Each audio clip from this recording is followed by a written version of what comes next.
Matthieu 11, 19, le Fils de l'homme est venu mangeant et buvant, et ils disent c'est un mangeur et un buveur, un ami des publicains et des gens de mauvaise vie. Les pharisiens ont toujours accusé Jésus de relâchement spirituel. Pour beaucoup de pharisiens, Jésus était un rétrograde à la loi, un mépriseur de la sainteté divine. Le Christ a été très, très mal interprété, c'est le moins qu'on puisse dire. Mais attention, il est dit que Jésus était ami des gens de mauvaise vie et non de leur mauvaise façon de vivre. C'était par miséricorde que Jésus agissait ainsi, qui s'approchait d'eux comme ça.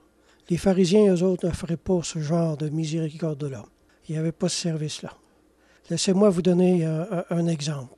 Comme ça s'est fait dans toutes les guerres, après une bataille, les vainqueurs se promenaient parmi les morts puis ils achevaient tranquillement. Ceux qui n'étaient pas tout à fait morts, les achevaient. C'était en quelque sorte la même chose que les pharisiens faisaient parmi le peuple. Ils donnaient la mort aux pécheurs dans leur esprit, dans leur prédication, dans leur façon de faire. Ces personnes, ces pécheurs-là, ne valaient plus rien à leurs yeux.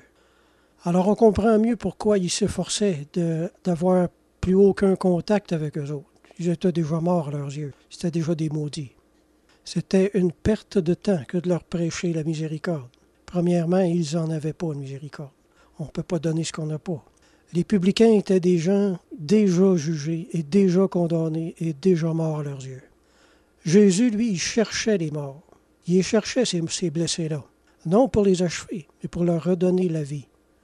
Ça, c'est encore une autre chose qui plaçait une épine de plus dans le pied du pharisien, de voir Jésus faire ça. C'était pas la première fois que les chefs religieux enseignaient quelque chose, puis que Jésus arrivait, puis il labourait le champ dans le sens contraire, que les pharisiens venaient juste de le labourer. Alors c'était un peu insultant pour eux autres, là. Mais ici, je veux faire une parenthèse très importante. Non, Jésus n'avait pas peur d'opposer les pharisiens et leur erreur. Mais gardons-nous bien d'essayer de l'imiter si on est animé d'un zèle amer et d'un esprit de dispute. Beaucoup de chrétiens aujourd'hui qui cherchent même à faire le bien se croient tout permis quand il s'agit de faire la guerre à leur pasteur. Quand ils le croient dans l'erreur à propos de tout et de rien, là, ils sont très rapides à monter debout sur les tables puis à pointer leur gros doigt dans la Bible.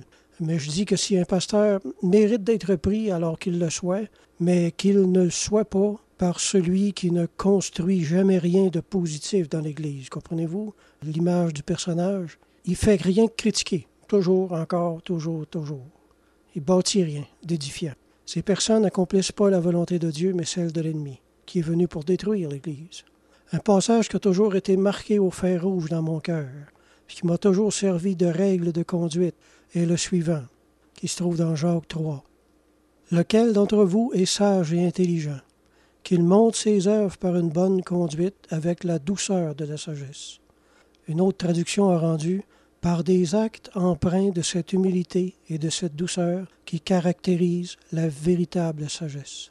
Mais si vous avez dans votre cœur un zèle amer et un esprit de dispute, ne vous glorifiez pas et ne mentez pas contre la vérité, contre ta conscience. Cette sagesse n'est point celle qui vient d'en haut, mais elle est terrestre, charnelle et diabolique. Car là où il y a un zèle amer et un esprit de dispute, il y a du désordre et toutes sortes de mauvaises actions. On a aussi traduit zèle amer par ambition égoïste et esprit de rivalité ou de amère jalousie. La sagesse d'en haut est premièrement pure de ces choses-là, ensuite pacifique, modérée, conciliante, pleine de miséricorde et de bons fruits, exempte de duplicité, d'hypocrisie. Le fruit de la justice est semé dans la paix par ceux qui recherchent la paix. Ça, c'est ce qui veut véritablement imiter Jésus. Amen.